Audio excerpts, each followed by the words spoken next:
샬롬, 하나님과 동행하는 새벽기도회 달라스 임마누엘 교회 권성철 목사입니다. 오늘 하루도 하나님과 동행하며 풍성한 은혜를 누리시는 저와 여러분이 되시길 기도합니다. 오늘 말씀은 여호수아 2장 15절에서 21절까지의 말씀입니다. 라합이 그들을 창문에서 줄로 달아내리니 그의 집이 성벽 위에 있으므로 그가 성벽 위에 거주하였음이라.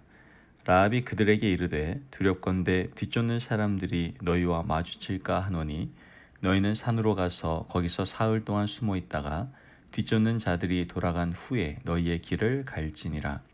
그 사람들이 그에게 이르되 내가 우리에게 서약하게 한 이 맹세에 대하여 우리가 허물이 없게 하리니 우리가 이 땅에 들어올 때에 우리를 달아내린 창문에 이 붉은 줄을 매고 내 부모와 형제와 내 아버지의 가족을 다 내 집에 모으라.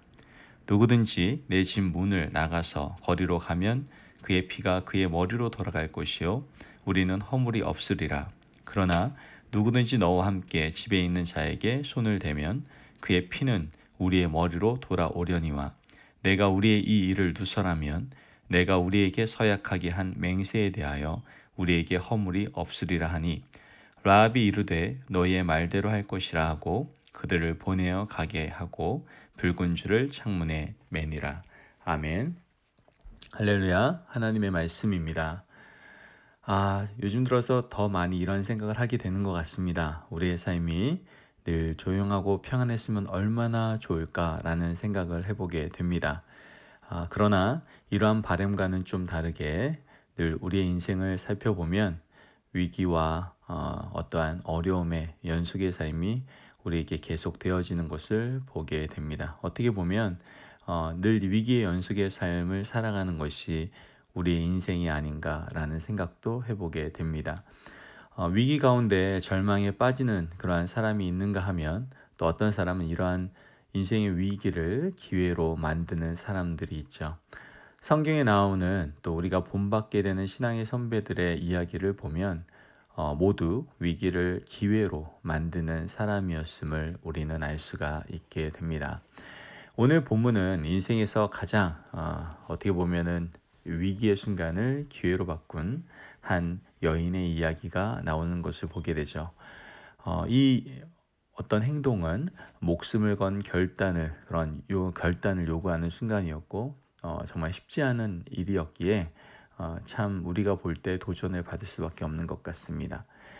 오늘 본문에 보면 이스라엘 백성들이 가나안 땅을 차지하기 위해서 앞서 먼저 어떻게 합니까? 정탐꾼을 보내게 되죠. 모든 일이 그러하듯이 어떤 사람에게는 모든 일이 기회가 되기도 하고 어떤 사람에게는 위기가 되기도 합니다. 지금 여리고성은 사실 비상 상황이에요. 지금 이 여리고에 사는 많은 사람들은 이스라엘 백성에 대해서 듣고 알고 있었던 것 같습니다. 이제 여리고성에 몰래 들어온 정탐꾼들을 잡으려고 지금 혈안이 되어 있죠. 완전히 그 모든 촉각들이 곤두서 있는 모습임을 알 수가 있습니다.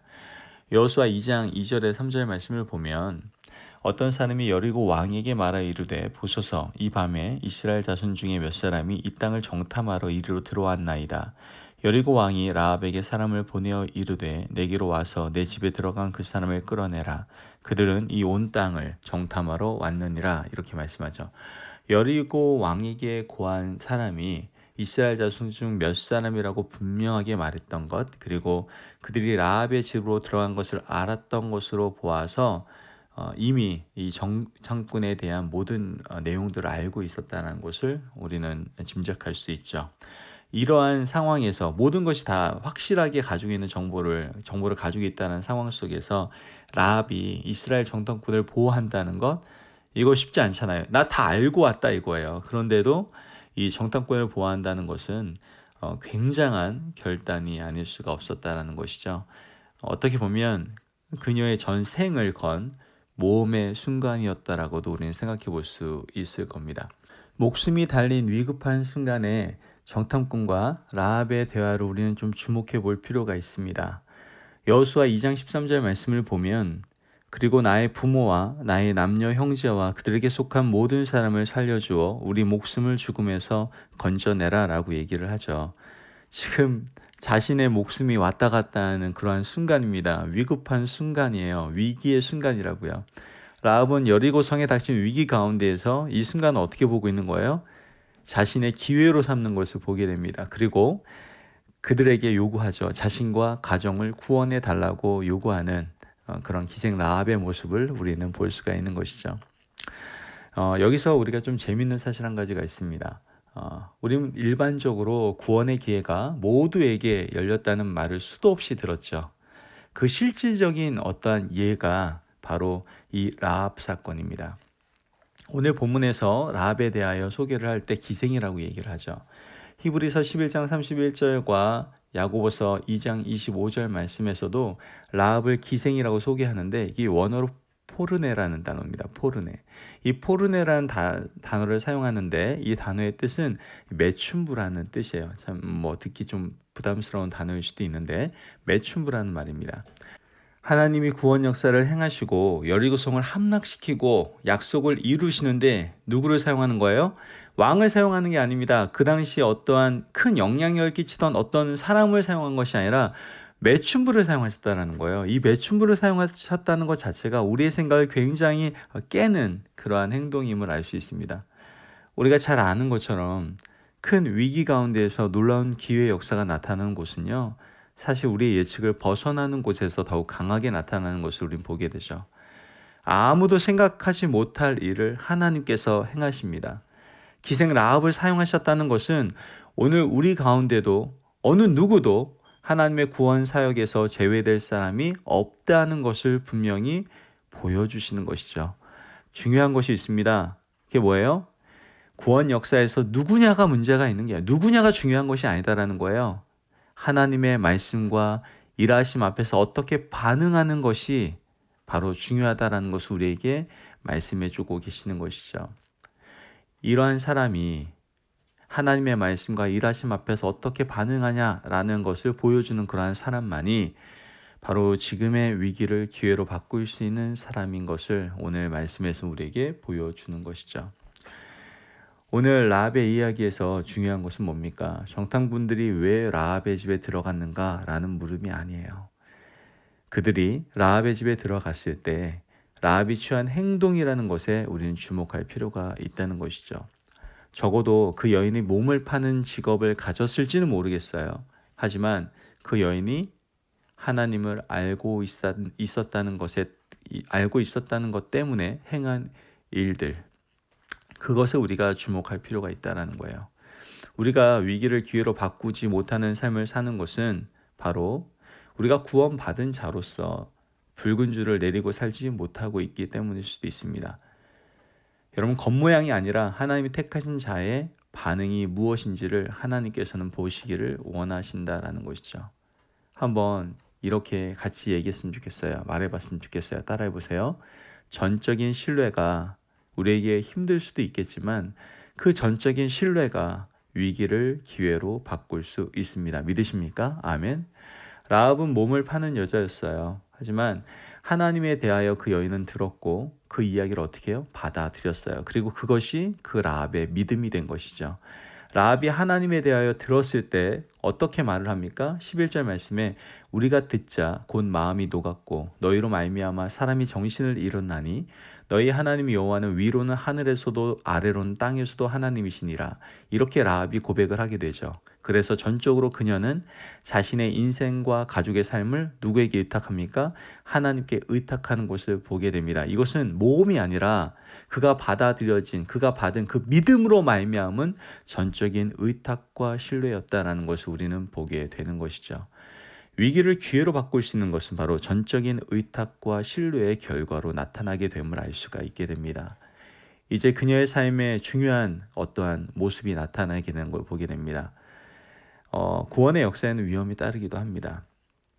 여호수아 2장 18절 말씀에 정탐꾼들이 이렇게 얘기합니다.